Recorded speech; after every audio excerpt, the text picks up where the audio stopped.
even in other events that are coming up.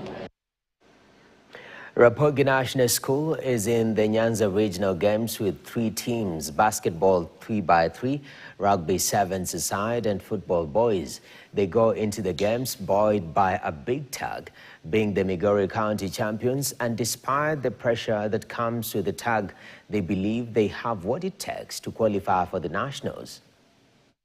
Games zingine zilikuwa hard, ni tu kujikaza tu. Kwangu nikiona hizo games, some of them were simple, lakini zingine pia zilikuwa zinatuchenga, lakini Mungu tu pia alikuwa hapo ndani. Support pia ya Mofa ilitusaidia. Na sasa hizi venye tunaenda regionals Kenya tunatarajia. Our aim ni kufika East Africa. Tucheze kama Kenya, to represent Kenya. Mimi nataka nikae player mwingine kama role model wangu ni Olunga, which is my sponsor. Anatoka a player from Kenya. You coaches anajua ku display watoi kwa game. Mimi niko naogopanga game, nikakuja hapa Rapogi. Akanieka kwa games small, sasa hizi at least niko strong, naweza cheza games big. Wase tunakujia hapo mbele. Nieri mjichunge, juu sini wa bad, sini wa deadly vibaya, tutawaumiza. We've had a good team, we prepared our boys so well. The challenge tulikuwa nayo kwa championship, ilikuwa we had tough opponents including Kodero Bara, and eliminating Kodero Bara imepatia vijana saik sana. Of course in our pool we are going to have schools like St. Mary's School Yala that have also partnered with Mofa. Remember Rapogi pia tumepartner na Mofa. The boys are well prepared. They have the psych, they have the morale, and I know we are going to emerge top in that pool. We are ready to lift this cup and we are taking it back to be good. Tumekuwa na bahati ya kupeleka michezo kadhaa katika kiwango cha regionals. Mojawapo ni mchezo wa soka ambapo tuliweza tukacheza na timu ya Anjego katika finali na tukapata nafasi ya kuwakilisha kaunti ya Migori katika regionals ambapo tutacheza kule Kisumu.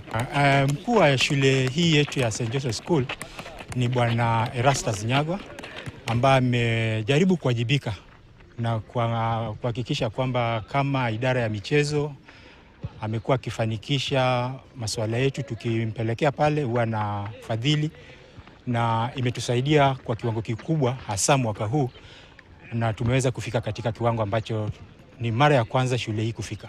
It is one of the best performing schools in the Republic of Kenya. This last year we did produce the second best student in the Republic. And you could be wondering how we are balancing both academics and co-curriculum activities. One of our key areas is we need to develop an all-round person.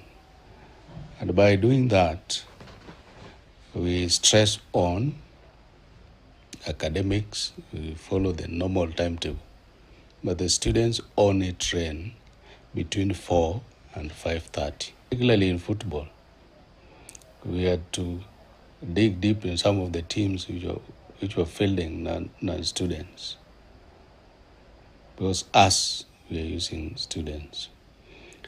Football in particular, we are in partnership with Mofa. Mofa is Michael Olunga Football Academy. He has sponsored about 5 boys. Out of those 5 boys, there's one who is in the top. He's number 5 academically. I'm looking for more partnership with even Safaricom, because our intention is to construct a modern court for basketball. If we can get this through Safaricom, then we will be good to go for basketball.